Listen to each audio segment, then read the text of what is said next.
Bijolol yu teddi ci melax yi xawe laax yeneen yu mel ni.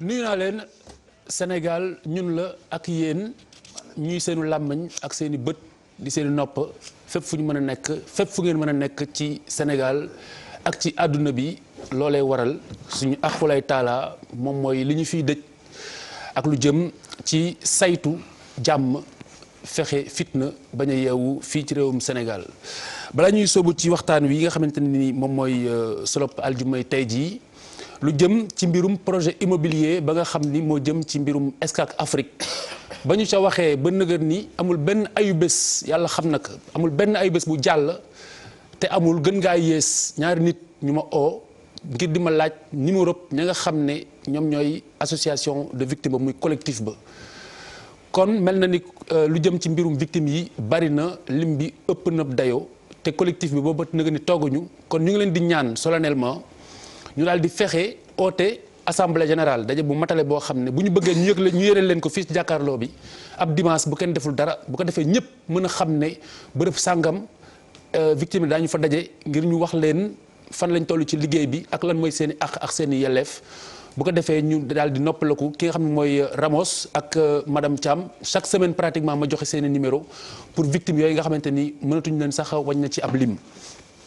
nëgën tey nag li ñuy waxtaanee mooy musiba bi nga xam ne moom moo juddoo ci finalu ligue professionnelle de football bu Sénégal ci ay njeextalu ay bés bi ñu weesu fële ca stade Demba Diop lim bu takku ci ay doomu aadama faatu ci lim bu takku it am si ay gaañu gaañu ñu dellu di jaale mboolem ña nga xamante ni eh bien ñoo si ñàkk seen i mbokk. ñu waroon si ànd nag ak ki nga xamante ni moom mooy njiitu ligue bi muy Saër Seck moom it mu am ab dëj ñu koy fédéré suñu njaal waa ministère des sports Mbaye Jacques Diop mi nga xam ne mooy conseil technique communication moo ànd ak ñun tey daal di bëtal tukki boo xamante ni waroon na kaa tukki na nga ni tey ca Abidjan waaye mbir mi ak solo bi nga xamante ne am na ko tax na mu bàyyi lépp ngir teew fi nga xamante ni moom mooy ci jàkkaarloo bi nga xam ni mooy seen yëfi bopp moom mooy làmmañ bët ak noppi Sénégal kon Mbaye Jacques du ma sorey te dalaluma la te di la remercier surtout ci biir bi nga puus ngir ñu mën a pencoo mbir mi. d'abord maa ngi lay fay di nuyu ñu toog ci plateau bi yëpp muy Bouba Papis ak Birima ak Charles aussi di feddali suma njaal professeur parce que gis naa témoignage bi mu def envers Sadikh parce que on a été ensemble à l'université donc muy waajoo xam ne dañuy ñaan yàlla yokk leer ci biir bàmmeelam di feddali aussi njaalu kilifa gi nga xam ne mooy tàggat yaram ministre des sports ci waa Mbour yi di leen massawu aussi di massawu ñëpp di remercier en tout cas émission bi parce que c'est une émission boo xam ne léegi dafa am dimension internationale parce que émission bi fépp fu nit toog da nga koy suivre parce que tout simplement c'est une émission boo xam ne à géométrie variable cosmopolite parce que da nga ciy dégg réaction bu nekk dégg ci donc loolu daf lay jëriñ. oui très bien alors Mbaye Jacques comme ni ñu ko baaxoo ni ñu ko waxee ci jàkkaarloo bi dañuy dem directement ci wax ji li nga xamante ni xew na ndax lu ñu mënoon a njort la ndax lu ñu mënoon a xaar la ci final boobu. waaw d'abord maa ngi lay remercier moi je pense que bépp saa yu ñuy dem seetaani sport wala ñuy dem di participer ji activité sportive dañ fay war a am loo xam ne mooy brassage parce que sport da lay permettre nga dem tey xamoo nit nga dajeek moom fëddaleek moom coloré parce que man dama lay jox benn exemple rek man suma vrai xarit bi may àndal bi nekk France sport moo tax ñu xamante boobu ñu ngi jouer sous les couleurs de Dial Diop Sporting Club en junior c'est vers les années 82 kooku c'est mon meilleur ami donc kooku même bu ma demee France moom loolu moo lay won ni donc sport dafa am ay liens yoo xam ni day tax nga xamante Charles on s'est connu bien avant le journalisme parce que boobu ñu ngi handball maak moom mi ngi handball US Gorée maa ngi handball Dial Diop donc yooyu yëpp donc booba on s'est connu à la Médina parce que tout simplement dañ daan jouer Wembley Papis on s'est connu dans le journalisme donc dalay won ne sport dafa war a di dajale di booloo parce que soo xoolee dama lay jox benn exemple rek il y avait des adversaires d'hier qui sont devenus les meilleurs amis soo xoolee basket muy Roxoye Pouy Aya ak Laari c'était des adversaires kii dafa nekkoon bopp kii nekkoon jaraaf bu ñu daan basket dañ daan xeex tey ñoom ñoo bokk lépp ba seen doom yeeg yëpp donc loolu da lay woon ni ñun xalaatuñu woon ni lii dina mës a am ci stade xalaatuñu woon parce que dañ ko séentu woon ci làmb mais tey mun nañ ne làmb yay na football. très bien Birima waaw Khalifa man ñëpp xam nañ ni Mbour laa dëkk Sandiara laa dëkk kon ci ñi deele laa bokk ni ñuy jaale ñëpp lañ ma war a jaale ndax samay frère samay sœur ñoo génn àdduna ndax ñoo dëkk su ma sañoon du dal fenn waaye rawatina nag su ma sañoon du dal waa Mbour du ma dëkk ñaan ma yàlla mu dal ci benn dëkk mais ñaan moom yàlla mu dal fu ñu dëkk bu ñu xamoon ni bi ñuy jóge Mbour nag dañuy ñëw fii pour ñu rey ñu duñ fi ñëw waa Mbour kenn du ñëw kenn xamoon dañuy rey si dañuy yaakaar dañuy fubal si dañuy fo réew nag Afrique li ko gëm yàq mooy dañuy tooñ yàlla daa bari da ngay def doomu aadama day xool lu ko neex mu def ko ñu pare nañ mbir yàlla la yàlla daa bind lu baax bind lu bon bind lu rafet bind lépp jël xel jox doomu aadama yoonu jënab téer neen lii mooy li gën ci ngeen war a nekke kon ku wàcc lool ba def leen ba leen ñëw bul tudd yàlla tuddal sa bopp ndax yàlla li mu digle mooy na ñëpp doon benn li nga yéene sa na ko yéene sa morom bu sa nawle tooñee na nga ko jéggal kon ku defoon loolu doo xeex kon bu ñu tudd yàlla li baax la ñu digal ku def leen rek yaa ko defal sa bopp. très bien. donc li may njëkk a métti nag balaa ñu wax ci loolu mooy bi waa Mbuur génne àdduna am ku dëkk ci koñ boobu bind di wane ne xolam da cee sedd. non dinañ ñëwaat si loolu wax xale la war mais dinañ si ñëw. non Birima premier tour de table non may ma duggaguñ si point boobu Birima. xam nga Khalifa. première lecture lañ def. yow bëggoon doguma la waa Birima doguma la émission da nga ko farfarloo da may magal. Birima arrête de dire ça. Birima je te laisserai pas dire ça. Non tu ne peux pas dire ça. Tu ne peux pas dire ça. non da nga ko farfarloo je ne te laisserai pas dire ça. li nga wax ni mënul ne. li tax bëggu moon nga ñëw si émission bi boo bëggee ma wax ko si télé bi. mën naa ko wax si télé bi. waxal parce que nous sommes en campagne électorale. waaw. bon bref. waxal Papis jëlee non Birima c'est bon. yow fi nga nëbb fi nga far nëbboo ko. mais non. waaw kon bàyyil Papis mu wax te nga respecté wax ji rek. non yow yaa respecté wax ji. waaw bàyyil Papis mu wax après dina ñëw si yow. voilà donc.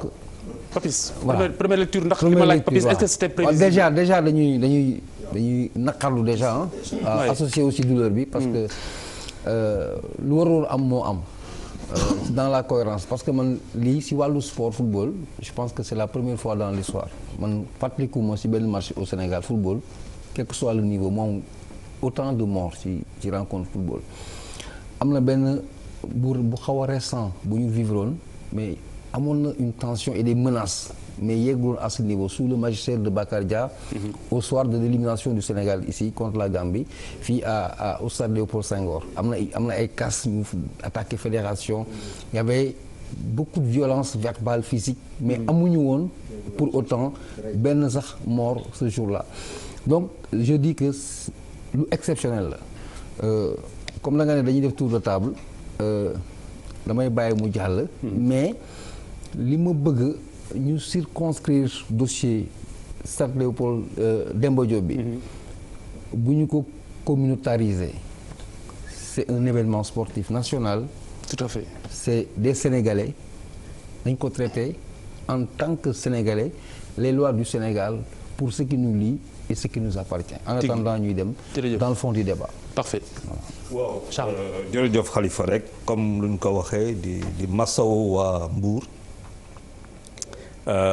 Vraiment julli foog ñu julli faw pour suñuy doomu Mbuur yoo xamante ne génn nañu àdduna ci final ga di la baalu àq di la masawu yow bii Birima parce que nag affaire bi metti na la metti nañu man Wakam la di revendiquer suma dëkkaay Wakam lu ma ci metti ci biir mooy que dafa am benn régression bu ñuy wax primitive la loi du plus fort dafa yàgg Sénégal keroog ay fait rek laa constaté parce que affaire bi bu muy am man yëguma ko sax dañ ma woo pour wax ma ko ma sori mais xool télévision bi su ma yaram di daw ma gis ay succession de faillite final ba lu ñuy njëkk mën a ne mooy perte de confiance en soi si suba si la commencé wul si ngoon si affaire u xërëm yi ba mu indi xulo ba Léopold Diop suñu international am na si sax problème le matin perte de confiance en soi ñaareel ba situation bi am na si instant ba foog ñu gérer ko ma gaaw wala ok si biir gestion nga.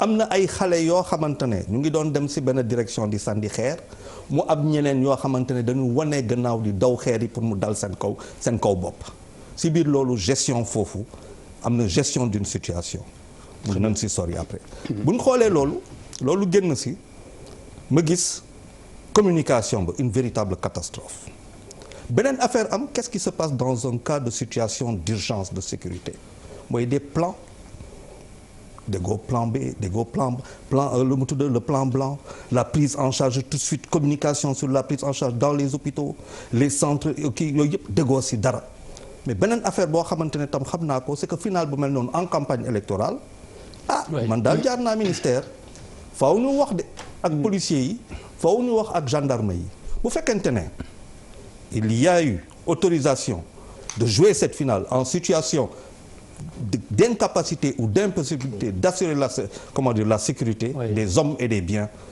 le problème il devient global. Fa laa bëgg ñu wax parce que ce sont des supporters ñoo dem stade. supporters ñoo dem stade supporters yi ñoo indi affaire bi. Très bien Charles. loolu fu ñu ko tegee foofu rek. Parfait dina baax a baax. Parfait Bouba. waaw bon man en fait pour je pense que sax du waa Mbour moo ñoo ñàkk waa Sénégal ñoo ñàkk. waaw tigi doom mais pour revenir à ce que Birima disait je pense que man ñun ñëpp dañu toog fii pour que lu mu metti quand même ku nekk am opportunité wax li nga xalaat.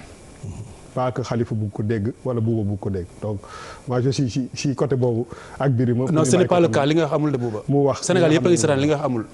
donc je suis régulateur de cette émission. waaw mais d'accord voilà non dama bëgg wax rek ni. non mais terew ma kenn wax. waaw mais il faut que nit yi di wax seen xalaat. àggalil ñëpp a ngi wax seen xalaat. déedéet mais sans pression sans pour autant ñu cadre sinon. écoute c'est pas toi qui me dis comment je gère l'émission waxal li ngay wax rek Bouba. déedéet Khalifa xoola dama ne. waxal li ngay wax ñun ñii fi toog fii yëpp.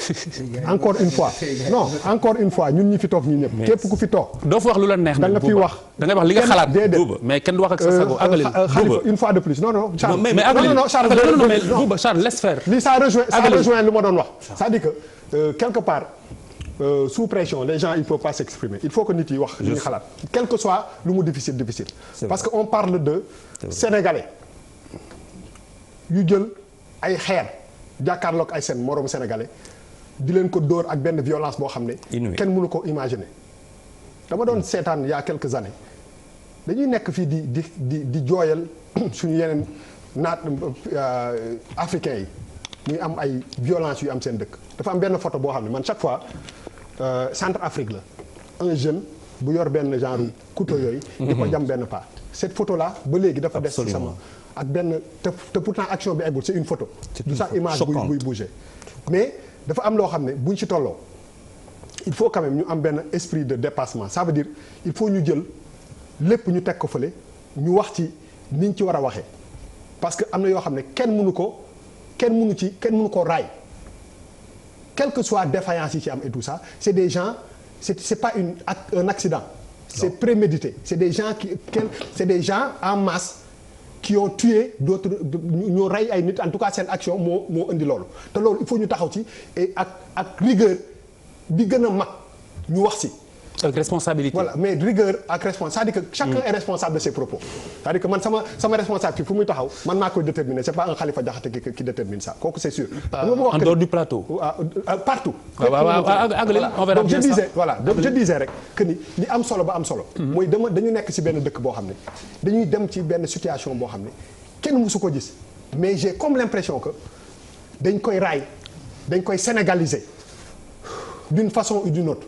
te il faut ñu taxaw si ñu jàngat loo xam ne parce que lii mënuma ko digérer gis yenn yi nga xam ne moom moo indi lii quoi si benn match de football parce que li Charles wax naan ay supporters ñoo dem c'est pas des supporters parce que championnat yi année bi yëpp ñun dañ koy xool stade day vide tribune yi kenn du dem c'est pas des amateurs de foot ñoo xam ne footeurs de quelque chose mais duñu ay amateurs de foot parce que équipe soo ko bëggee da nga koy topp ci année bi yëpp lu sotti nag am borom. Malheureusement ñi ci rax c'est pas des supporters c'est pas des gens qui aiment le football c'est des gens qui ont créé benn affaire boo xam ne dafa rey ay sénégalais yu bëri te dañ ko war a wax comme wax bi ñu ko war a waxee bañ fi nekk di ko raayante. merci Bouba professeur. waaw jërëjëf d'abord dellu si waat. bienvenue. waaw jërëjëf. merci di ziar ñëpp. namoon naa leen comme on dit fi may commencer rek mooy waa ji nga xam ne ñàkk nañ ko mënuma cee ñàkk taxaw parce que dafa ma marqué particulièrement yaa ngi fàttaliku invité woon nga ko mu toog fii Mbaye Jacques toog en tant que directeur de la CMU je crois à l'époque waaw muy Cheikh Babacar Mbengue waaw moo xam ne wax dëgg yàlla bokk naa ci sénégalais yi nga xam ne DM yëngal na ma lool moom xëy na liir na hommage yi ba ko defal ci presse bi parce que boo gisee mu yëngal ma dafa nekkoon koo xam ne dafa sacrifié woon boppam laa wax pour ñëw liggéeyal réew ñi ko fi indi ñu ngi may dégg jiitu ci ku mel ni président Moustapha Niass fa mu nekkoon ca États-Unis il avait un salaire bu nga ca àllaaxira il avait un salaire 4 fois supérieur au salaire qu'on lui donne Birima mu bàyyi ko fa ñëw pour liggéeyal réew ma yaakaar ne ku mel noonu li ngay wax cette vertu qui était si chère le patriotisme Cheikh moom vraiment daf ko jëloon nank ko incarné ko à son plus haut degré couverture maladie universelle bañ ko koy jox idée vague la woon mais ku nekk d'accord na ne investir na ci def na ci loo xam ne wax dëgg yàlla ku nekk jàpp na ne bu fekkee am na réussite kooku wax dëgg yàlla loxo mënu caa génn parce que moo ko ŋànk moo ko defal boppam ku mel noonu nag yaakaar naa ne wax dëgg yàlla day rafet bu fi jógee ñu ciy taxaw tuuti jaale ko parce que quelqu'un boo xam ne la modèle la exemple la nee naa la li may fàttaliku ci moom mi lire article ko bind leen la ma ñibbi mais mu may woo ñu jógee ci jàkkaarloo di dugg ak ci man ay question de développement ba 3 heures du matin waaw ma ne ko Cheikh fan nga war a nekk heure bi mu ne man de maa ngi ci bureau bi ma ne ko bureau mu ne waaw parce que toute la journée damay recevoir nit ñi donc guddi gi lay traversé bu ngi ci àllaaxira bu ngi may dégg ba 4 heures 5 heures du matin ma ne ko mais Cheikh comment quelqu'un physiquement intellectuellement mën a investir de 8 heures du matin à 4 heures ou à 5 heures du matin diminue ton volume de travail boo moytuwul di nga kii mais patriotisme bi ak sens du devoir bi wax dëgg yàlla moom moo newoon ci moom kon ñu ngi koy jaale di ko jaale Serfati rakkam bi nga xam ne moom lañ xam di ko jaaree soxnaam di ko jaaree président Moustapha Niass di ko jaale réew mi yëpp di ñaan lëm ji wax dëgg yàlla bu mu seey 2 vertus essentielles le culte du travail le patriotisme nga xam ne dañoo sooxe jamono ci dëkk bi amiin gannaaw loolu nag bu ñegsee ci lii nga xam ne moom moo fi am lenn rek moom ma ci xaw a gêné c'est vrai que boo demee ci fay événement sportif la woon ñaari club football ñoom ñoo doon jongante waaye damay jaale sama doom ndey bi Birima mais di fàttali ni man du ma sori trop ci ñu ne Mbuur du ma sori trop ci ñu ne Wakaam parce que dafay li ñuy wax ci tubaab exacerbé maanaam dafay gën a xóotal noonoo waaw dafay mel ni affaire bi dafay nekk c'est une ville contre une autre un club contre un autre boo moytuwul dafay exaspérant te bu ñu fàtte ni ñooñu noonu wax dëgg yàlla dañoo fësal rek nañ ko fi waxoon bañ fi ema débat ba ne sénégalais dafa violent fi mu toll nii boo ko yemalee ci cadre football rek da ngay jum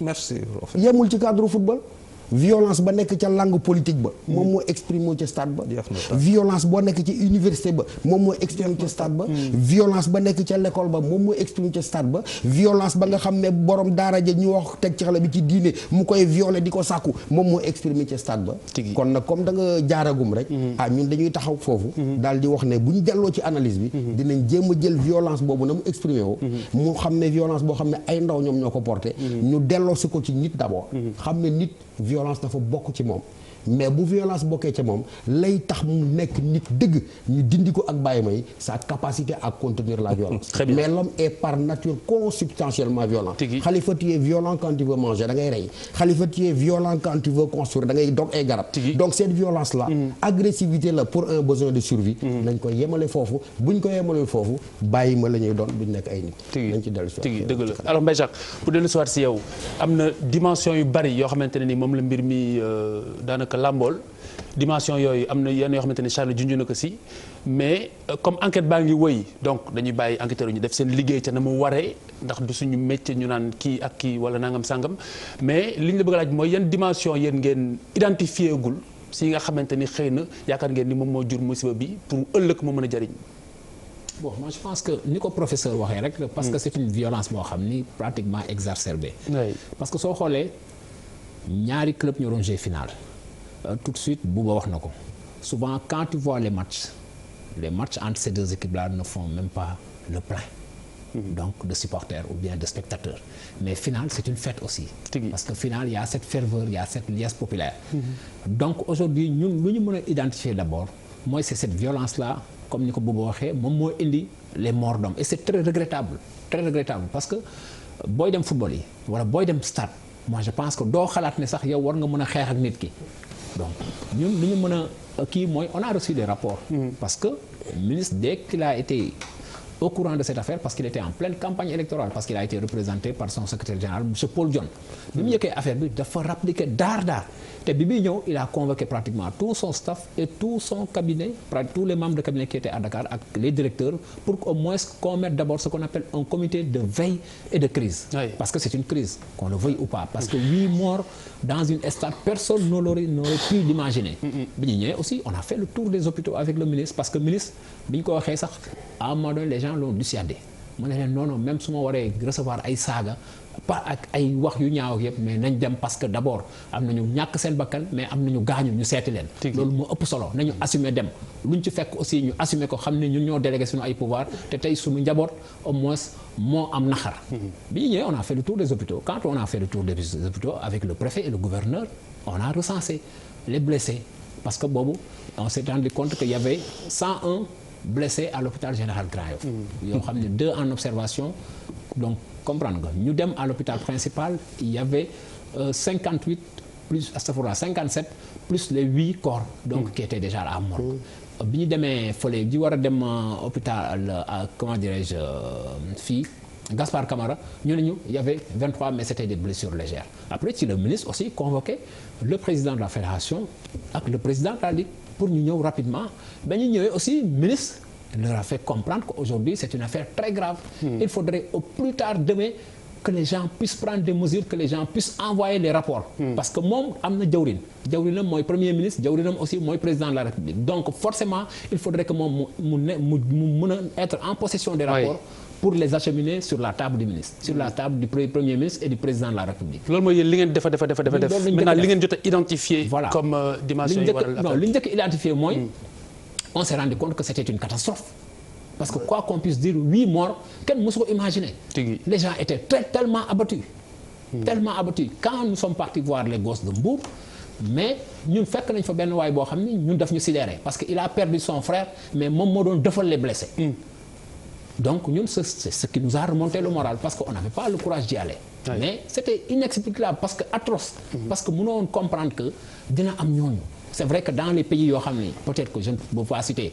en Argentine il y a Argentine-Pérou il y a eu 380 morts comprendre nga Oufok ak Kotoko de Sikomassi il y a eu 120 morts récemment à Port Saïd mais ñun mësuñu imaginer loolu parce que waruñu woon yegg foofu mais li ko indi yëpp mooy quelque part aussi il y a des cas d'indiscipline caractérisés que les gens ne veulent pas dire mais c'est ça le problème parce que sa doom aussi da nga koy yar ci diine yar ko ci comportement yar ko aussi ci jëfin mais su fekkee ne da nga ko bàyyi tey doo ko contrôler doo ko def dara aussi day def loo xam ne ëllëg yow dina la par exemple donc dimension discipline je prends l'exemple par exemple du gosse qu'on a arrêté pour apologie du crime xam nga kooku par exemple li mu def c'est inimaginable c'est inconscient parce que mënoon xalaat ni tey kooku dina ne way comprendre que je ne sais pas comment il a écrit ça man bi ma ko lire j'étais choqué parce que je ne pouvais pas comprendre que yow nga ñàkk ay moo lay wan ni xamul li muy def sax xamul lu mu doon voilà xamul sax li muy def lan la comprendre donc xamul li mu def donc loolu yëpp le ministère a été choqué ñun on a quitté presque très bien à 4 heures du matin très bien donc wax nga dimension discipline bi ak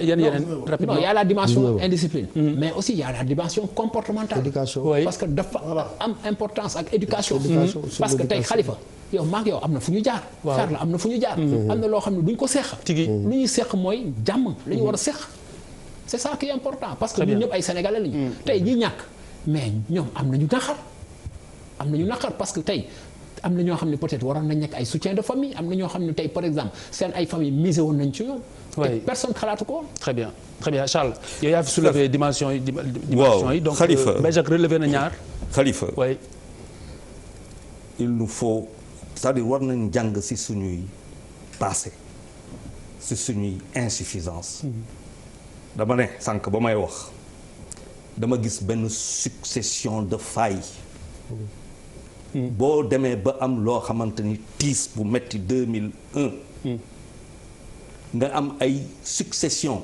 te jàngoo si c'est une catastrophe dama la ne sànq régression primitive dafa yàgg suñuy stade xam nga je suis bien placé man je suis organisateur damay organiser làmb ngay gis ñoo xamante ne tournevis la ñuy indi stade jaasi la ñuy indi stade marteau la ñuy indi stade. amu fa place. Wakaam neewu fa. donc c'est un problème global. tigi nañ ko xool globalement. waxante nag dëgg am na loo xamante ne waa Wakaam war nañ ko dox. d'accord naa si parce que faw ñu waxante. faw ñu baalu ak faw ma ñëw gis la. s'il faut me mettre par terre je me mettrai par terre pour que tu me pardonnes parce que dafa metti mais il faut qu'on se dise des vérités et à tous les plans. match bi avant muy door dafay am waxtaan buy am diggante ku koy organiser ak kilifa ya gendarmerie daf fay nekk police daf fay nekk parce que dafa am surveillance hors du stade surveillance dans le stade. ñu ngi ci campagne électorale est-ce que on a les agents en quantité suffisante pour que match boobu ñu mun ko def. question réponse oui am na ku joxe autorisation match ba am na catastrophe bi ñëw la si biir stade bi le matin dama ne déjà il y a eu des problèmes au stade. le matin ngoon mu am il faut bien regarder ces images je suis tout à fait d'accord on a vu man dama gis ay images yoo xamante ne mais elles sont pas nouvelles au Sénégal.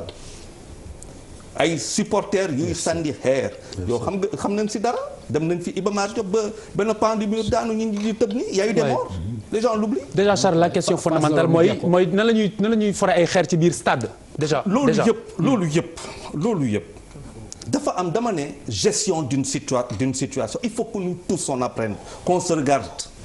ma xam ne man bii boo nekkee police est-ce que si situation boobu j'ai bien fait mon boulot. oui.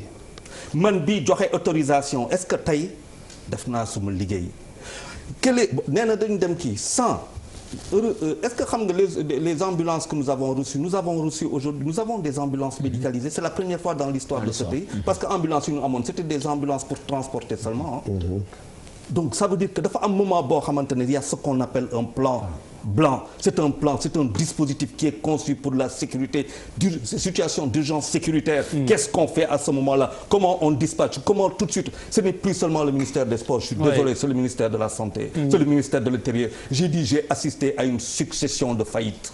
J'ai eu peur. Très bien. Parce que la ma toog di seetaan lu am na quand loolu am na. mais même psychologie la prise en charge psychologique.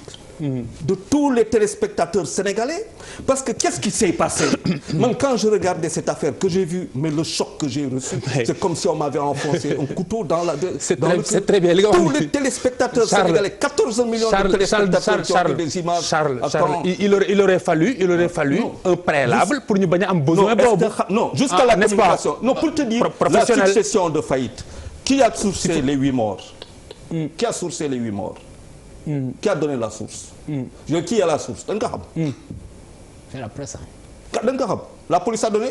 Oui. Les hôpitaux ont donné. Qui sait quel est le dispositif qui a été mis en place pour acheminer les gens ici? Combien d'ambulances et ainsi de suite une succession de beneen dimension la chose la plus facile que nous avons fait ce jour. waaw Khalifa foofu rek c'est une notion d'ordre. je rejoins Charles.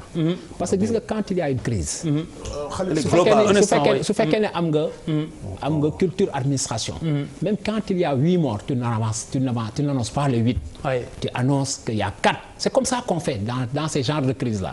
Charles li muy wax dans le cadre de la communication il a parfaitement raison. Voilà. Mais ce qui s'est passé je vous dis gis ngeen keroog dama ne muy Bouba muy Birima muy ñuy ñëpp man dama toog je me suis jamais senti aussi inutile de ma vie que ce jour-là. J'ai vu le papier d'un journaliste qui s'appelle Babacar Ndaw Faye. Un excellent papier. C'est mon fils. Parce que tout de suite dafa daw dem stade. Waaw il est parti au stade lan la fay def xamut mais dem na stade pour aider. Il y a eu des gens qui se sont levés pour aller au stade pour aider parce que la réflexion pour donner de leur sang aussi le lendemain. Pour donner de leur sang et ainsi de suite. Il s'est passé autant il y a eu faillite autant des Sénégalais se sont mobilisés pour tu te rendras utile ce soir. Donc voilà non ça veut dire que je veux que nous au sortir de ça quand on a eu des morts je ne veux pas revenir dessus en 2001. Nous am ay nit il nous faut revoir notre société. Très bien. Il faut que nos hommes politiques comme wax profite bon je laisse la parole parce que sinon. Très bien alors Birima dimension yi Charles soulevé Mbaye Jacques wax na si yow dimension nga si gis. Khalifa gis nga gémmiñ moom boo waxul dëgg rek wax naa lu neex ne Massamba ak Mademba amul kenn ku dëkk ci réew mi sa juróom-ñaari maam dëkk fi nga bëgg moom ay mort d'homme ak violence amul kenn ci réew mi y compris ñi dëkk Wakaam mais dama bëgg a laaj question yéen en âme et conscience xeer yi ngeen gis mu doon naaw keroog ci biir stade bi est-ce que ñu ngi ci biir stade bi. non non. nañu wax dëgg rek amul kenn ku organiser final bàyyi fi autant de xeer kon boo jógee sa kër tëbb ay xeer yóbbu ko demoo pour seetaani football. non non loolu même demoo pour seetaani football comme ni kii wax ñu naan kii raas déem ak. kii gàmmu ak kii. gàmmu si ak kii gàmmu si du benn. déedéet. man li ma gëm ko dama jàpp ne dañ leen a filtré dama gëm ni dañoo filtré. très bien non ma nekkale dama gëm ni dama jàpp ni dama yaakaar ni. dañoo filtré dañoo infiltré. supporter waa Wakaam parce que mënuma gëm ku gëm sport. ku bëgg sport. sport tax laa jóg nga bëgg ko dëgg. d'accord du ko def doo def loolu. loolu laa yaakaar ni ma gëm li ma xam ci sport. ku bëgg sport dëgg sport tax laa jóg dëkk ak dëkk. doo def lu mel noonu. koo xam nag mbambaxaay moo la yóbbu ak reewande yóbbu la ma nga def lu ëpp loolu. parce que yaru gis nga yar sa doom Khalifa dafa am solo da nga fël sama gémmiñ léegi la meilleure façon nga yar sa doom mooy nga xali bu def pare punir ko. internet dafa garaaw Facebook garaaw boo bindee ñëpp lire nañ ko. tigi boo bëggee dimbali sa doom sax yow bona la loolu juróom-ñetti nit génn àdduna. nga ni nit nga ko conscient nit ngay xale war a yor réew ëllëg nga osé waxuma la nga osé bind naan lii war naa am lu baax la ci di def loolu nga ne nañ ko tëb noonu rek ba pare la laan ñu naan yaayam génn télévision demandé pardon kooku yaayam gën a yëpp waa réew mi waxuma la moom sa maman moo gën a yëpp waa réew mi bu yaroon doomam doom du def loolu. Birima non may ma est-ce que xam nga kookoo gën a garaaw ñu sànni xeer. Birima non may ma kookoo gën a garaaw ndax ki gaa sànni xeer sax mën nga jàpp ni bi mu koy def waxuma benn yox suñu xalaat émission la jëm jaxaloo tax a jóg. waaw ki sànni xeer sax mën na xaj na bi mu koy def mën naa perdre contrôle. juum. mais ki toog réfléchir bind moo gën a garaaw ki sànni xeer. foofu kay réflexion amu fa. waaw dama ni moo gën a garaaw dama ni Khalifa. il faut ñu bàyyi masla bi. d'accord. te ku ne teg la sa place. yu mel nii bu amee loolu laa commencé léegi ñu commencé yàlla nañ bàyyi yàlla de côté. réew mi dafa am droit. et le jeune bi dee nag et son droit le citoyen sénégalais dëkk ci réew mi am ay droit ci réew mi du frère mooy à son nom ni sa mère mooy à son nom moom moo à son nom cet être humain la bu dund ci àdduna ñu arrangé ko sa vie mu dem. et ses droits. il a droit à la vie. il a droit à la vie.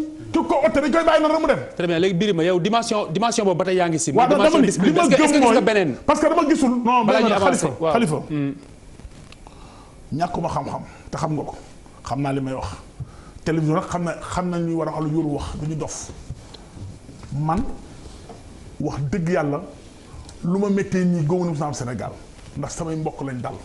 ça me fait très mal extrêmement mal dafa maa metti dama tëdd guddi ko gént. bari nga ci morom dama Sénégal yëpp la metti dafa maa metti man wax man sama bopp laa xam.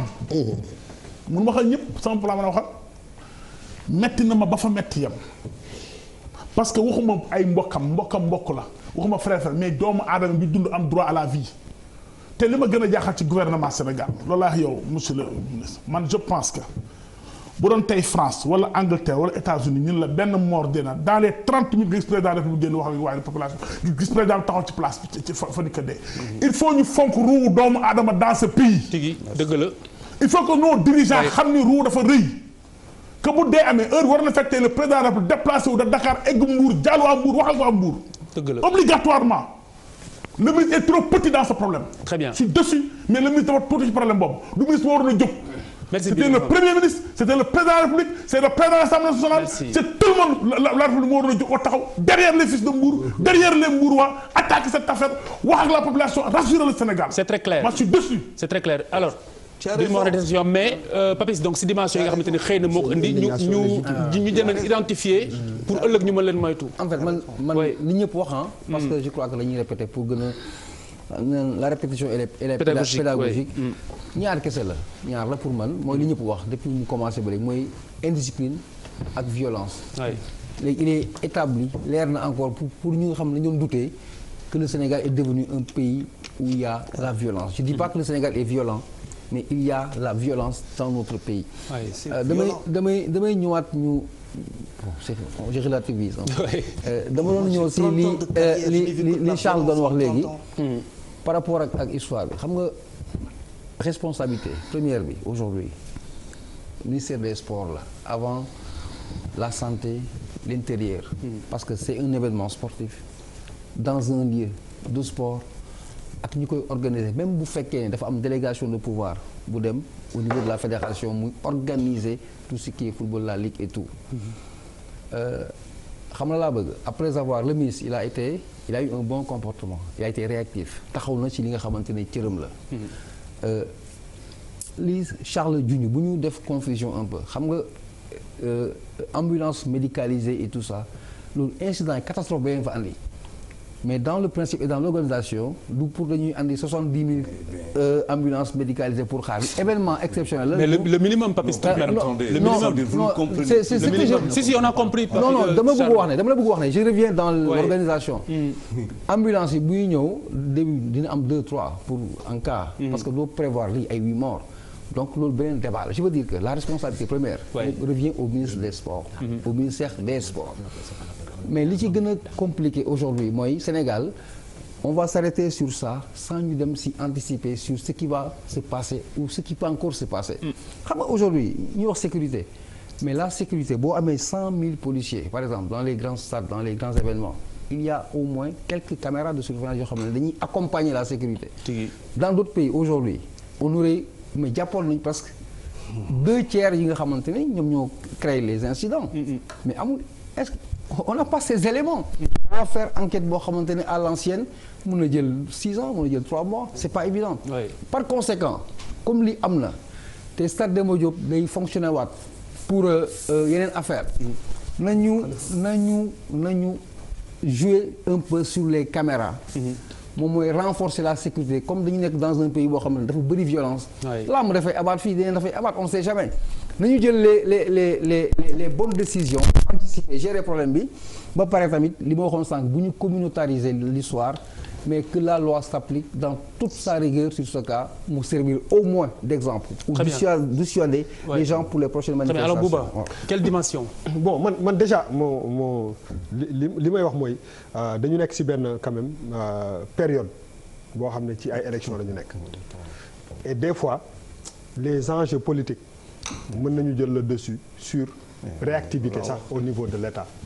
Je pense que j'ai comme l'impression que dañuy bàyyeegum affaire bi mu nelaw en attendant que ñuy dépasser fi ñu toll nii te c'est deux choses qui n'ont absolument rien à voir kenn benn ci borom parce que je pense que aujourd'hui lu mel ni su amee Sénégal responsabilité duñ ko situer ba pare appliquer loi bi fi mu war a nekk c'est-à-dire que nit bu defee tooxi duuna tu payes pour ça pour beaucoup de raisons pour ëllëg je pense que ñun des fois Sénégal boo seetee nit ñi li ñuy manifester seen appartenance ci fenn muy religion muy koñ muy lépp lu mu mënti nekk dafa am solo parce que ñun ñii ñëpp ku fi nekkul murit nekk nga fi tiijaan wala nga nekk fi laayeen wala nga nekk fi leneen te boo seetee ba seet sénégalais bu ci àll booy waat ngay njëkk a def mais waat boobu ngay waat su la soulagé wul su la delluwaatul ci sa bopp li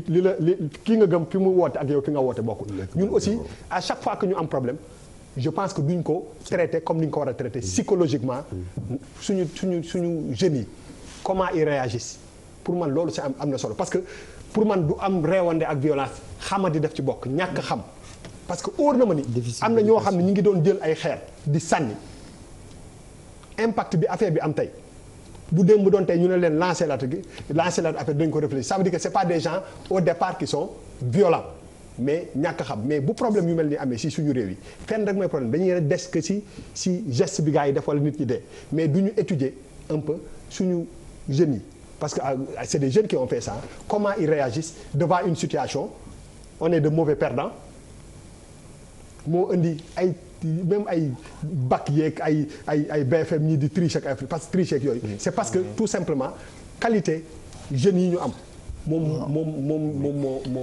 bon parce que ni ñuy réagir si yenn situation yi la bu nekkul si suñu faveur rek on réagit autrement mais problème soo koy régler boo xam ne dafay concerner benn génération bu bees. il faut aller beaucoup plus loin que si lii. te dafa bëri ay situation yoo xam ne dañ ci tollu Sénégal ñu wax ci problème bi mais du ñu étudier exactement comment on doit régler ce problème là dans le fond. Et je pense que c'est ça qui est important. Très bien. Professeur. Je suis d'accord parfaitement ak Bouba li mu wax mu nekk en rapport également ak li Charles doon wax parce que l'essence de ce discours de Charles consistait à dire maanaam il faut que qu'on apprenne de nos échecs. Oui. Ça veut dire que bu situation présentée dañu war a fexe ba situation bi dootul war a mën a présenter waate encore. Parce que bu fekkee da nga delluwaat léegi ci dans l'histoire man du ma fubalkat mais ku bëgg a fubal la te yàgg naa suivre sport. mais du lu bees bu la ci kenn nax. équipe bu ma doon supporter police lañ ko doon tuddee AS Police. ma taxaw foofu sax d'abord bu njëkk ay ASC ñoo amoon depuis la réforme Lamine Dia xam ngeen ko. football benn dimension la mais à côté de la dimension football c'était des associations sportives et culturelles. ay ndongo yoo xam ne jàngoon nañ ba xarañ ñoom ñoo doon basket le même moom ngay gis muy football le même moom ngay gis muy handball mu recevoir une formation à la citoyenneté ñu éduquer ko tàggat ko ci les valeurs yi nga xam ne moom mooy sport. boo delloo ci li ma doon wax à l'époque je crois que ay 82 83 la police Enugu Rangers yéen a ngi koy fàttali ko ba ñu aj ñu gardien Nigéria bi bal bee génn benn xale téye ko Okala la xaw a yéex a delloo si bal bi waa ji mbéj ko mais biir ma gars yi xar stade bi jàpp gars yi duwa ba ñu bëgg a dee ba ñu aj ci Sénégal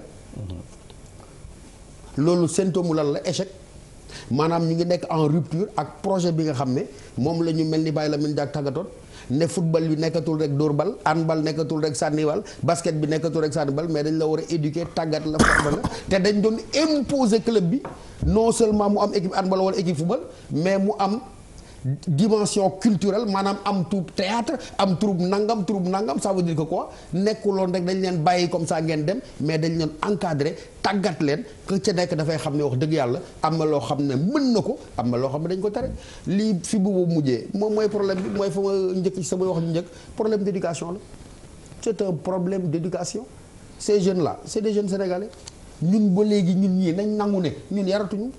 Il y a une faillite collective de l'éducation dans ce pays-là et après les gens veulent s'étonner que ces jeunes-là ñaan bool na xoolee ñu mel ni ay bàyyi ma ne ko mel ni ay bàyyi ma dañ leen a tàggatul dañ leen a yaratul ñëpp a démissionné yaa ngi fàttaliku livre bu mujj bu Aminata Sow Fall yaakaar naa ne maa ngi koy fàttaliku bu ma demee ci Alassane Samba Diop mais dafa résumé titre livre ba xam nga lan la mais l'empire du mensonge nous sommes dans un pays ku nekk day gis loo xam ne du dëgg ku nekk day gis ne loo xam ne du yoon ni ngeen ko waxee ñu maslaa ko di jéem a lijjanti noo xam ne ay nar dañ koy def ay dëgg empire du mensonge boobu ñu nekk nag mu nekk un mensonge généralisé nga xam ne dafa répondre dans toutes les couches de la société ñuy bañ a xoolante ci suñu bopp naan Sénégalais dafa baax Sénégal dafa lewet xëy na bu defee nii ba ma leen waxee ne loola bañu wàccoog loola yàgg na nous sommes devenus pas producteurs simplement de violence, nous sommes fondamentalement violents. Et les rapports que nous entretenons avec nous, c'est des rapports de violence. Mais pourquoi duñ ko nangu? Xaar ba mu am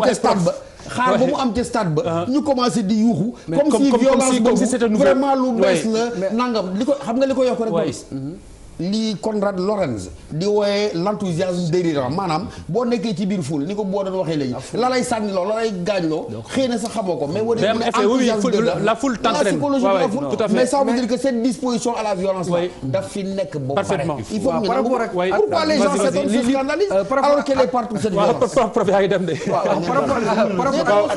attends Birima Papis mais moi c'est juste pour 10 secondes par rapport à li ngay wax xam nga tey jii leer na si bopp ñëpp ne dafa am violence mais on est face à un problème mais kan moo ko war a régler mais c'est l'État xam nañu ko war a régler lii non c'est-à-dire que dafa bëri ay dañuy nooyal trop si cas yi mais gis nga sëñ bi ñëpp d'accord ne ñëpp si d'accord ça c'est de l'indiscipline doolu ci violence mu am ay lois yoo xam ne dañu koo teg pour organiser réew mi mais sëñ bi bu état bi rek moo war a taxaw nag yu mel nii ak nu mu mënti jóge ak zone bu mu mën nekk dans le Sénégal ñu dal sa kaw ba nga xamante ni fii dans un pays boo xam ne dafa am ay loi tigi Birima sinon bu fi musa dañ xam leen lu bëgg a laaj ministre bi lu important parce que lu mel noonu boo aussi am na leen la ci waat mooy lu toll ni ligue fa arrivé fun final ay nit kan war na am assurance damay laaj question est-ce que ligue bi ci woowu assuré wu am na assurance. parce que dama jàpp ni xanaa Ndofène Fall dinañu ko wax léegi. ils sont en ligne avec nous. waaw non dama bëgg a xam ndax ligue bi. est-ce que am na assurance. est-ce que assuré woon na aussi ñi ñëw ci biir. ci mais doo xaar final pour assurer. waaw non dama ne doo ko ma expliqué loolu laa laaj da am na assurance. parce que bu est-ce que amul assurance parce que valable. on peut très bien. vas-y en attendant ñu am. dégg nga doo bàyyi nga xar ba nga jox parole waxu ko may. waaw ñu jox la parole ngay question. mais Khalifa li ma laaj. waaw mais kii képp ku ne ci stade bi te am fa ko la gars si mais àggali non dinañ tontu léegi si question bi. licence képp koo xam ne c'est que licence nawetaan day am assurance. c'est un fait ça mais c'est important. non c'est important les spectateurs lay laaj. les spectateurs lay laaj normalement l'organisateur doit pouvoir assurer même les spectateurs. très bien mais c'est pas le cas. très bien. non ça doit être le cas parce que mais Ndofène la ñu jéem a jot léegi pour mu expliquer ñu. il était question mais jotuñu ko. alors Mbaye Jacques xam nga sànq ba tey yéen a ngi wax dimension mais li si gën a fës moom mooy affaire discipline bi affaire yar bi. affaire nangam sangam.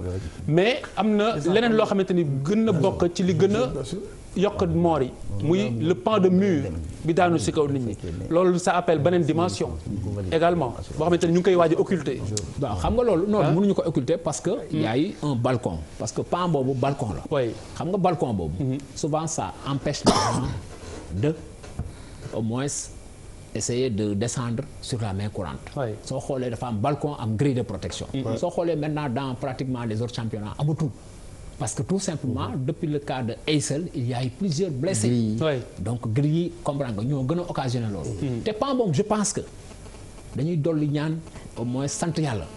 parce que balcon boobu su daanuwul woon le pire aurait même pu se produire. il y aurait plus de catastrophes. parce que balcon boobu sax xaw na wàññi tension bi parce que soo xoolee ñëpp dañu ruyeewu foofu ci coin bi su daanoon mënoon na am ay étouffement mënoon na am ay kii mais bon l'autre aspect mooy aussi nous avons hérité d'une situation xam nga tey soo xoolee suñu waxee depuis 1985 le président Abdou Diouf construiroon stade gëj na fi parce que stade bi depuis 1930 la mais les gens parlent depuis 63 autant pour moi avec les Jeux de l'amitié les gens parlent de la vétusté du stade mais quand on va par exemple bon il y a des stades qui ont été par exemple le stade de Rome c'était en 1930 le stade de Berlin c'était en 1934 donc quelque part tey xëy na lenn la ñu mën a am xam nga on a construit les stades on a réfectionné les stades mais bi ñu koy réfectionné c'était uniquement le gazon l'éclairage public et les vestiaires. pour combien de milliards monsieur. non bon pour combien de milliards doon nga lim rek.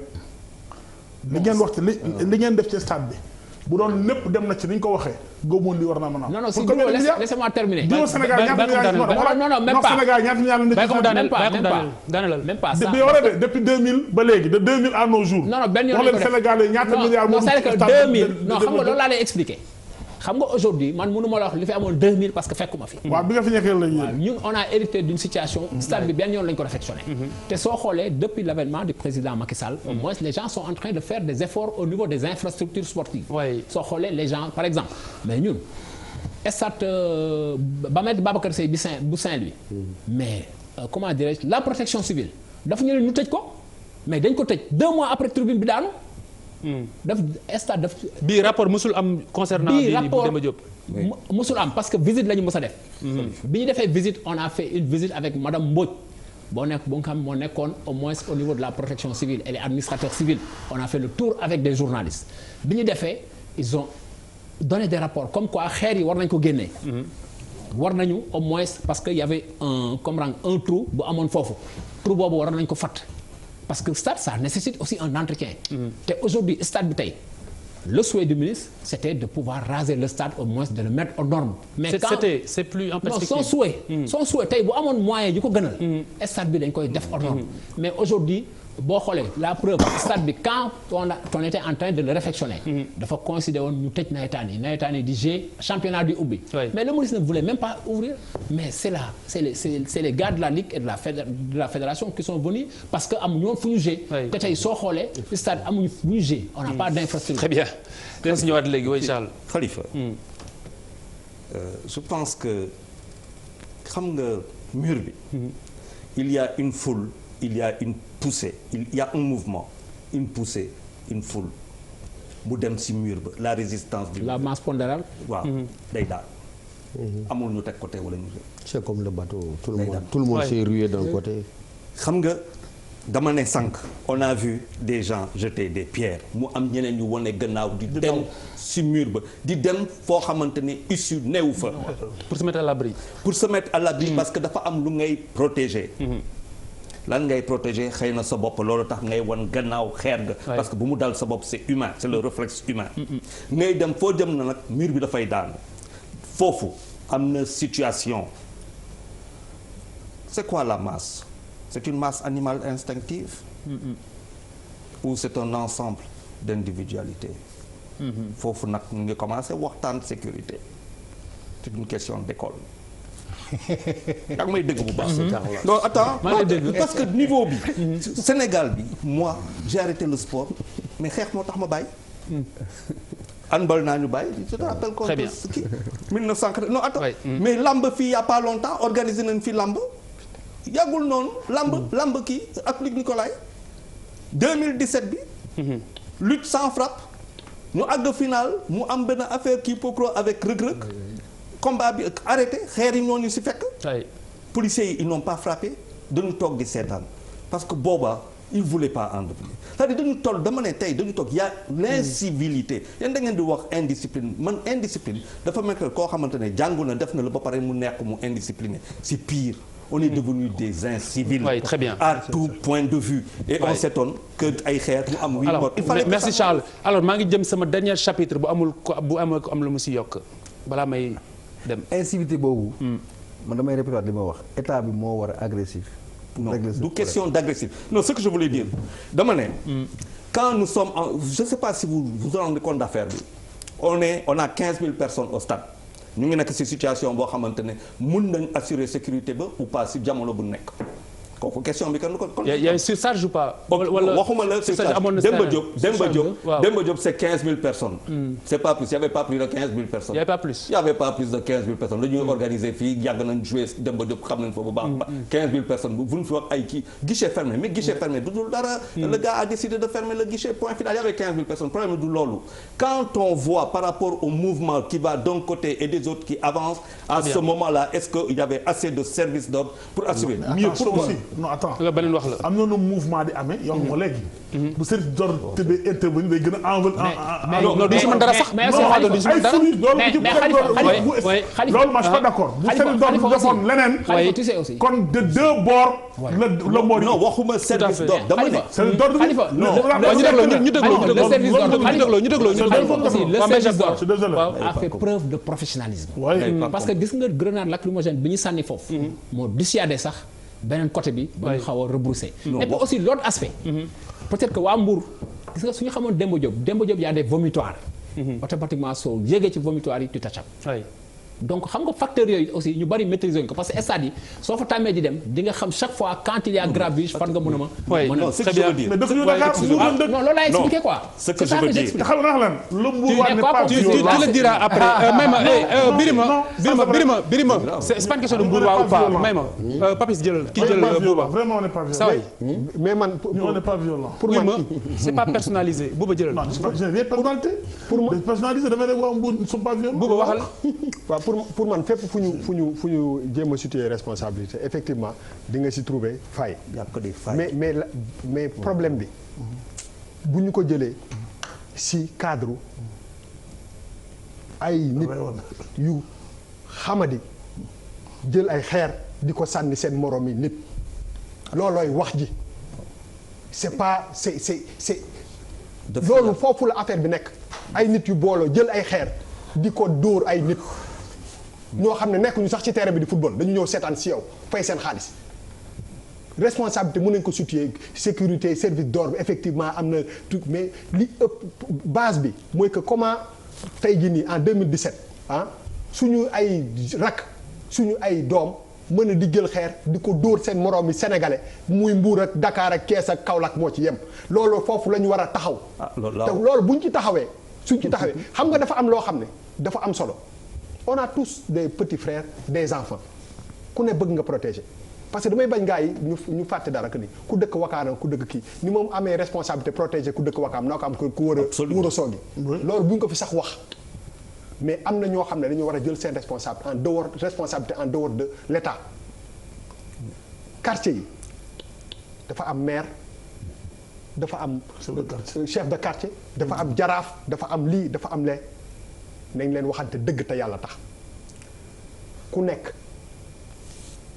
war ngaa xool sa ay doom nga wax leen dëgg am courage wax ko nañ leen bañ a jiital fierté wala quartier wala appartenance tey waxante dëgg te loolu dafa nekk loo xam ne état yi gouvernement yi dañuy dem ñeneen ñëw. ça concerne mais am na li am solo te muy lu base bi mooy que yeneen force yi nga xam ne ñoo nekk ci réew mi dañu war a jël seen responsabilité problème yu mel ni ñu taxaw ci jël devant yi ñi war a assumer seen responsabilité ñu assumer ko te merci beaucoup alors Ndofène Fall salaamaaleykum bonsoir. bonsoir Ndofène yow yaa ngi bokk ci kilifa yi nga xamante ni ñoo yor wàllu ligue bi wàllu football bi. donc li nga xam ni moom lañu lay teeroo mooy préoccupation bu biir ma soulever léegi muy wàllu assurance. donc dama lay bàyyi juste nga tontu ci question Birima bi ñu dalale la ko avant ñuy sarale ci biir alors Birima dafa doon laaj est-ce que match bi amoon na assurance. c'était ça waaw Birima. xam nga. oui. allo. oui ñu ngi lay dégg. waaw maa ngi leen di nuyu. di jaale itam Sénégalais yi parce que Sénégal gépp la ñu war a jaale. mais li ma leen di yëgal mooy football xam nga ay texte ko yor. tigi. bi ci jëkk mooy ñu xam ñun ñëpp ni kenn mënta football te amoo assurance. d'abord assurance au niveau des clubs assurance au niveau des joueurs et le stade lui-même est assuré donc bu assurance amul football du am. très bien. waaw ñu jàpp loolu d'abord dans un premier temps dans un second temps. en ce qui concerne l'organisation lu ci nekk dafa am noo xam ni noonu lañ ko war a taxawale. oui. la ca jëkk mooy dañuy def benn réunion boo xam ni ñi nga xam ni ñëpp dañ ko seq dañ leen tey boole. service de sécurité li ñu jàpp ñun mooy sécurité bu ñu waxtaanee ak ñoom ba pare ñoom ñooy seet ratio bi ñoom ñooñu naan yaakaar nañ ni pour manifestation bi nangami nit moo cay doy. ay waaye la ñu mën a retenir mooy 9 ans ngi nii ñuy organiser ay final ñu ngi masawu waa Mbour parce que gaañu yu bëri yi fa la am na sax waa Wakaam yu gaañu waaye gaañu yu ëpp ma nga am ci waa Mbour. surtout les morts. waaw ñi nga xam ni dañoo ñàkk seen bakkan. ñooñu tam mën nañoo jàpp ni ci Mbour la féete. boo déggee ni nga xam ni léegi noonu la yëf yi tëddee parce que du ma ne waa supporteru Wakaam ñoo jël ay xeer sànni ko dañu naan. am na ñu jógee ci ñi nga xam ni fa la Wakaam tooge woon sànni ay xeer parce que boo seetee li nga xam ni léegi nii feeñ na ci di lu bees. mën nañoo jàpp ni am na ñoo xam ni dañ fa ñëwoon pour leneen parce que boo seetee loolu ñuy wax ni apologie du meurtre la ka doon def mënoon na boole diggante Wakaam ak waa Mbour. tigi te wax dëgg yàlla dëgg neex yàlla ma nga làqatu ci beneen tur ci beneen anam. te teewul police fexe na ba jàpp ko comme enquête bi ubbi nañ ko fi mu ne. nañu jàpp ne la ñu yaakaaroon ni war nañ koo def. réunion nañu ak ñaari équipe yi seen ñaari président supporters yi ak capitaine équipe yi bi ñu réunion ak ñoom bi ñu demee def nañu restitution ca seeni fa ñu nekk. Mbour def na point de presse am Wakaam def na point de presse am bañ ci jógee ñu defaat beneen plateau boo xam ni appelé wuñu lu dul ne nañu fexe ba match bi ñu jiital fair play. jiital ni football rek la te football dafay jeex. oui.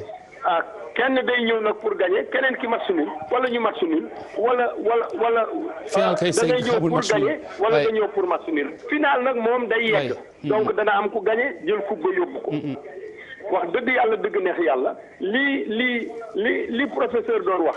mooy ASC la ko war mooy effectivement di tàggat di xelal. di yar te loolu moo tax ba nga xam ni yu demee nii du am. tout à fait waaye nañu jàpp rek ni mës naa am ci yeneeni réew lu gën a méttee nii waaye bañ sa jógee léegi boo seetee Angleterre booy dem di seetaani football da ngay ànd ak sa doom. merci Ndofène Fall. eh bien balaa ma lay bàyyi booba tey ñu ngi wax yi nga xamante ni xëy na mooy li indi mbir mi waaw ban dimension principale nga jàpp ne moom la ñu war a moytu ëllëg pour lu mel ni bañ a amati Sénégal parce que loolu moo si ëpp solo.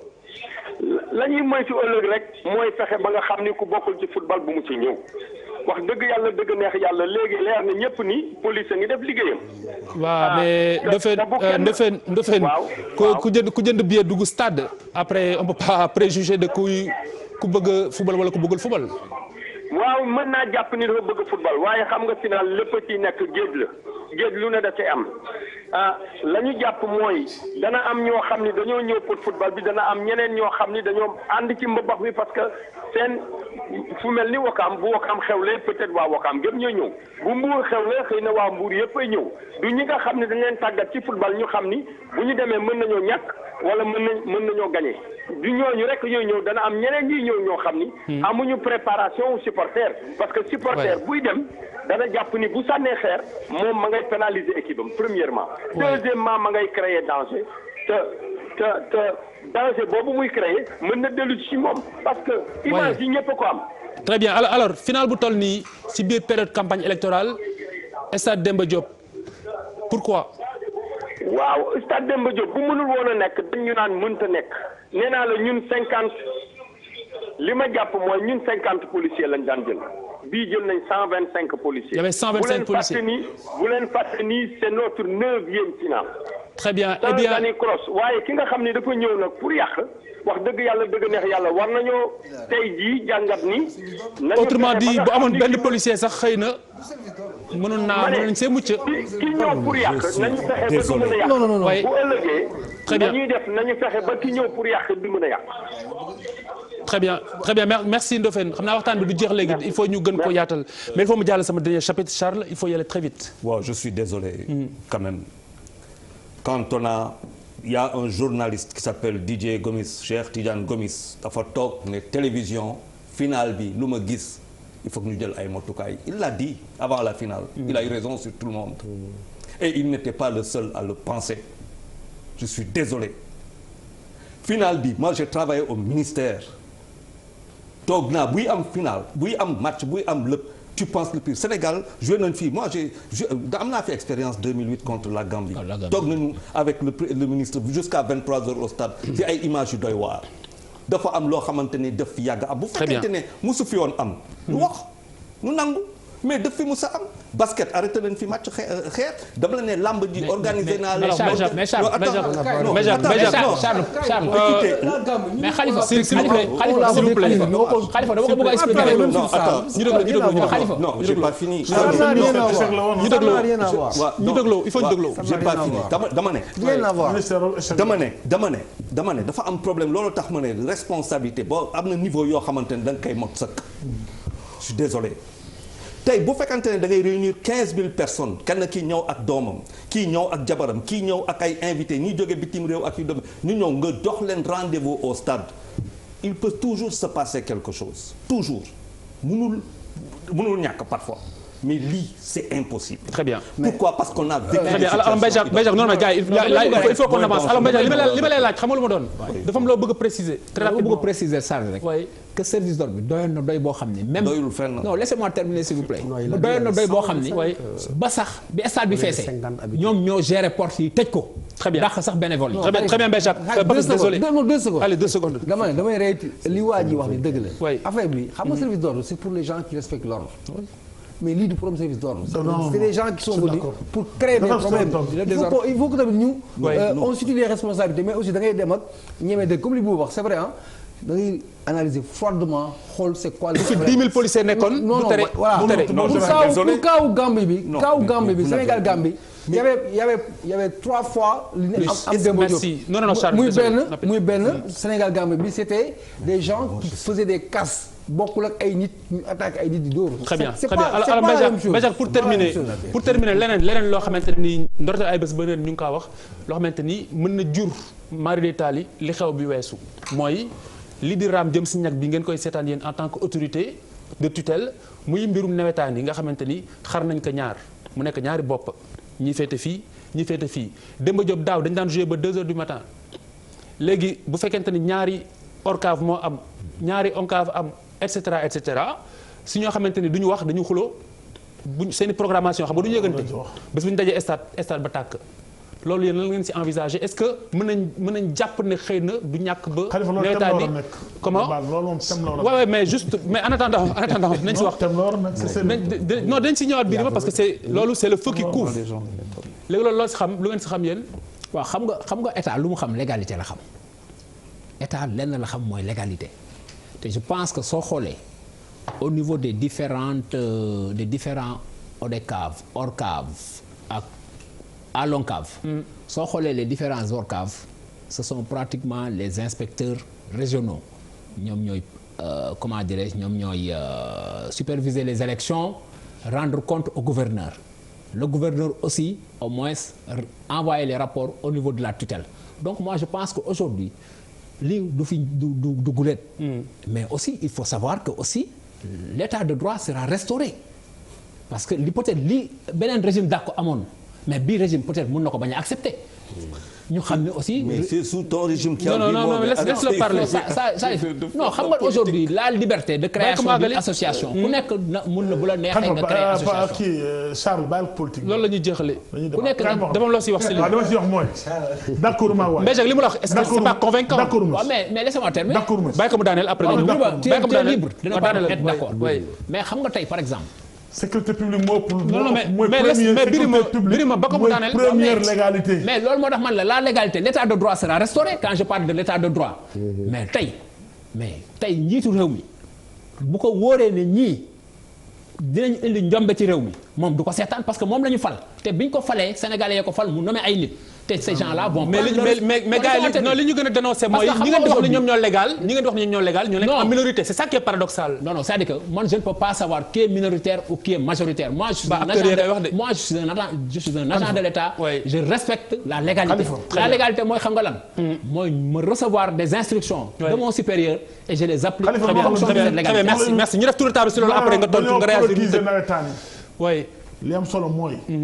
bi politique bi intéressé wu ci nawetaan yi la nawetaan yàq Sénégal tout le monde. mais de tout le temps. waaw non mais man dama ne. man yaa ngi koy tàggatoo bàyyi ko mu wax après nga wax. man politique na dama saa ne dama nawetaan fa may tax ñu may dégg Sandiara ñu may dégg Mbour damaa nawetaan am àdduna yëpp. da nga daan football.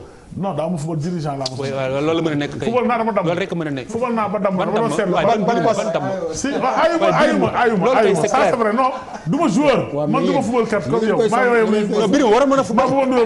Birima war a mën a football. ma góor ñëw équipe. waaw ba may gale bu mu demee sama entraîneur gis nga football bi. li tax dëgg mënu cee tegu dañ ko politiser te lii thème la war a nekk bu ñu mënul juboo bu état taxawoon ne leen droit ba nga commencé ci fii ngeen jëm ku ne xam na ne nawetaan daa bari mopp musiba championnat fuuf ba affaire quartier la ku mënul juboo ci ab structure na nga mën a juboo ci football ci terrain de football. moo ma jaaxal bu ñu naxante. mais très bien lu fi am. ñoom ñooy responsable. alors Papis kaay wax la dama ne. nañu bu ñu bëggee dëgg am ci dëgg am. nañu teg ne leen juboo leen ñu def lii mu am fi mën leen ko ñu arrêté nawetaan. très bien Papis public moo dooley nawetaan. le feu qui couvre si nawetaan loolu si xam. non xam nga juboo leen pour man pour li mbiri ma tëjee. man foofu laay commencer c'est ça juboo leen. du force du ngeen bañ a jubóo mais loi. moo la war a tënk. que vous soyez on n'est pas obligé d'être des amis. loi bi. dañu war a appliquer. nañu jubóo ñoo xam jubóowuñu ñoo xam. mais l'ordre la règle dellu si waat si li tënk suñu charte réew ak suñu ay loi waxoon naa ko fi mais dans tous les domaines de la vie le Sénégal est trop bien outillé parce que tous les textes sont très bien faits. Application bi à chaque fois mooy sooke. il faut qu'on repense. Très bien Bouba. man je pense que si li Birima wax. en tout cas en ce qui concerne nawetaan yeeg affaire yi ñi ci nekk mais ñoom ñoo jël affaire bi en otage rek di ci def leen neex parce que dafa am loo xam ne il faut ñu comprendre dara suñu doom yi ak suñu jeunes yi dañuy soxla yeneen activité yu dul que loolu quoi donc finalement gars yi seen propre compte la ñuy liggéey ba même pour tas benn système jaxase ko ba ku nekk mën si gis sa compte yow personnellement moo leen di gënal intérêt public bi ñoom seen yoon je pense que lii nii problème bi dafa war a indi yeneen réflexion même au niveau du football. l'autorité nu mu war a taxawee. parce que lii booba tey mu ngi fi de cool yi. waaw mais autorité bi moom laa. mais gars yi fi la ñëw di jiñante corruption. mais non mais moom laa mais parce que autorité bi déggoo ma ne dañu jël football bi. bëri na ci ay pàcc dañu nekk ci campagne football moo lu ci wax bëri na ci ay pàcc yoo xam ne dañ ko jël en otage te loolu nous tous on le sait. Bon. am na ci ñoo xam ne ñoo jël ak football bi teg ko en otage finalement ministre bi sax boo maytul ci seen tempo lay dox. lu leer la ma ne lu leer laa lay wax. l'autorité am na jaboot ak kinaara nga bëgg a wax. ma ne am na ci ñoo xam ne yoo xam ngeen ni bëri na fi ñoo xam ne. ci football bi. li leen fi tegguwu leen fi. professeur loolay dëgg bu leer nañ. waaw si xam nga dafa xar ñaar bu nawetaane jamono ji yëg nga loolu. yëg naa ko waaw kay nawetaani xar na ñaar ñi koy gérer structure yi koy gérer. man jàq naa si de. depuis ca ndem si yàlla sa. mooy ñu koy tudd xar na ñaar. mais leen daal laa ci xam foo ki ku moom am na ku ñuy wax Max Weber. moom nee na état la koy définir le monopole de la violence physique légitime. mu yokku ca ne état mënta am. sans que les gouvernés se reconnaissent dans l'autorité exercée par les gouvernés. tigi wala rek mu dal seen kaw. Charles. waaw bu ñu si yokkee professeur. de toutes les manifestations du pouvoir celle qui impressionne le plus les hommes c'est la retraite. dëgg Thucydide. donc mais dama la bëgg a wax bu fekkente ne. mais ça ne seen régime gënu woon seen ministère boobu nekkul parmi les meilleurs ministères. yaa ngi joxe fanaan rek je n'ai jamais dit que c'était sama xarit la wax. waaw je n'ai mais yaa ngi sànni xeer waaye gis seen bës yi Thucydide n'est pas sénégalais. dafa lompoñ 4 siècles. non du problème de siècle. ñoom c'est pertinent. je veux dire c'est pas Thucydide qui convient. état buy retenu. non waxuma il ne convient pas à ta société. non dama la ne si retenu dafa am fu mu ko dugal. foo ko dugal. dafa am fu mu ko dugal. dans une société de la violence. non il faut justement une autre violence. parce que la violence ne détruit pas. Charles jaar na ko bi yàgg prof. waaw ba ko wax si li boo wax rek ñu avancé demal. yaa ngi koy toj. Khalifa boo xamee ce que coûte une situation d'urgence en termes sanitaires. da ngay teg les moyens sur la sécurité. tigi prévention. de la prévention. fa laa doon waxee depuis sànq. dëgg la kay. quand je sais que je ne suis pas en mesure de faire sortir 40 ambulances pour des problèmes de sang ni mi yëpp jël tous les où sont les médecins réquisition état d'urgence sur toute la territorialité de la localité. Oui. Je mets l'accent sur la sécurité. Fa laa doon wax et j'ai dit que je n'ai pas été compris. Mais bien sûr, aussi on a simple compris. que ça. c'est-à-dire dañ nekk situation stade amoon na électorale sécurité. cette finale bi n'aurait jamais dû être jouée ensuite. stade bi amoon na sécurité. non on laisse. amoon na sécurité. Sénégal, je parle bien de l'équipe non nationale dama du Charles Sénégal. amoon na sécurité. musul am autant d'ambulance aussi en prévention. Très bien. Non, très bien alors Mbaye Charles non il a teg ñaari ambulance bi fi nekk. tout le monde a compris. Birima merci. musoo teg ñaari merci Birima merci. musoo teg ñaari bon ambulance. les gars merci. mais merci Charles. Charles merci. Birima. Birima. Birima. kii moo ko ëpp wërsëg. kii aligné nañu ko ay ambulance. amuñu benn ambulance ñi. waaw kay waaw mais Papis vraiment quoi. xam nga moom vraiment Charles xam nga ce qui est mauvais. C'est comme si tu prenais l'exemple. Non Charles il pense que on n'est pas à même de comprendre ce qu'il dit. On m'a pas compris, on a compris. C'est ça. non tu as rien compris. tey ak sa verbe tu as rien compris. Ton niveau est très élevé. Waaw d'accord mais lii moom c'est pas élevé. dëgg la alors mais Jacques pour terminer da ngay daaneel yow tamit waxtu yi jeex na waaw dama ne la. Charles musoo benn ambulance. mais Birima arrête de perturber. ambulance quand même nooy démarrer di nga wax après di nga wax waxal. nañu souhaité am capacité de réaction comme dans tous les pays. très bien bu amee incident les gens ñu mën a rappliquer rapidement. très bien mais pas andi ça ambulance c'est bon Birima dara boo nekk da ngay conséquent. mënoo nekk ministère des sports. équipe nationale sax bi football équipe nationale mosoo indi benn ambulance wala ñaari ambulance à sa propre bilan gaare benn fi lay fekk. 2008 si ambulance lañ génnee joueur may ma rek tey ngay wax ay na indi 40 ambulance 50 ambulance. il faut être sérieux. non waxuma loolu il n'a pas compris. merci Charles merci alors mais pour terminer réaction surtout par rapport ak Birima. waaw pour terminer dama bëgg wax rek ne. nawetaan xam nga lan nawetaan dafa am décret bu ko régir. mooy le décret 76 040. moo régir le nawetaan te aujourd'hui crise bi du fi guléet gis nañ fi la crise de Moulay Idriss Moussa Diagne Ousmane Oscar gis nañ fi la crise Oscar Diagne avec ndem si yàlla le docteur Issa Mbaye Samb gis nañ fi la crise ak ñoom Amadou Kane ak Moussa Diaw Dieng donc c'est des crises cycliques yoo xam ni souvent ça fait l'objet de vives convoitises quand il y a renouvellement et je pense que l'État est aujourd'hui en mesure de pouvoir gérer cette crise-là parce que nous au moins nous tenons les rênes. est-ce que mën ngeen dem ba aj nawetaani ren. Tout dépendra de l'autorité xam nga aujourd'hui moi j'ai pas ni le pouvoir ni les prérogatives dañuy dee. est-ce que c'est envisageable. mais attends nawetaan. mais pourquoi bàyyi la ko mu wax. non laissez-moi pourquoi aj nawetaan. pourquoi. l'État doit faire son. mais parce que l'État aujourd'hui l'État aujourd'hui doit prendre ses responsabilités. mais État baa ngi seetaan boobu ba tey. le moment opportun l'État prendra ses responsabilités pour trancher. kon le moment n'est pas encore arrivé. non écoutez ñun pour ñun ça c'est une petite crise parce que comme les gens le disent c'est une petite crise pour nous. d'accord nee na c'est une petite crise. parce que ñun il estime que c'est une petite crise. non ñun c'est une crise c'est une petite crise c'est une crise cyclique. très bien mooy li ma lay wax à chaque fois qu'il y a renouvellement il y a des problèmes. je peux dire quelque chose. bien sûr tu peux dire quelque chose. dis quelque chose. je pense que franchement li am fii nii su fekkee ni yéen fu mu nekk nii taxawu leen di anticiper pour régler le problème là bu nar a am peut-être ci nawetaan. mais xam nga booba tey par exemple may ma rek. non tey ñun par exemple du ma la may parce que bu ma bàyyee mu teel. d'accord ok da laa déglu ba pare dama ne am na lu am taxaw leen ngeen am ci njàngat pour lii ñëw suba. mais boo taxawee la ñuy wax de. non loolu laa la bëgg wax par exemple parce que on est au mois de ñun saa yi déglu ma. on est au mois de juillet. fin juillet pratiquement fin juillet. Oui. On ne parle pas de l'année prochaine. dañuy campagne. lay jot na di nga fu mu nekk nii lan mooy problème. est-ce que xam nga nawetaan kañ lay démarrer. dinaa terminer xam nga lan mooy problème les gens se soucient tellement de politique que réew mi fu mu nekk nii. 80% de li waroon dox dafa taxaw. wax nañ ko fi tey te loolooy dëgg. allez Mbaye Jacques dama lay bàyyi nga daaneel ñu tëj. waaw li ma bëgg a daanelee mooy. xam nga tey ñun. dama la may 2 secondes. par exemple bu ñu yoree dossiers yi di ko régler on ne viendra pas étaler ça sur la place publique. mais jot na de. ah bon mais attends ñun ñu ngi liggéey. en tout cas le moment venu di ngeen jël. Khalifa war nañu ouais mon frère attends suspendre nawetaan. waaw ça n'a rien à voir avec. l'autorité n'a qu'à sévir. état bi moo war a jëlee responsabilité. waaw kay loolu rek la ñuy wax. il faut pas porter préjudice à toute cette communauté là. c'est pas normal. waaw dëgg la maintenant il faut arbitrer. oui ma il faut que le ministre arbitre jeex. Mbaye Jacques wax nañ ko fii tey de. Inch'Allah. Birima la seen responsabilité est engagée. nawetaan yi lii di ñëw. damay campagne askanu Sénégal lay campagnal alors deuxième partie Mbaye Jacques merci. parti en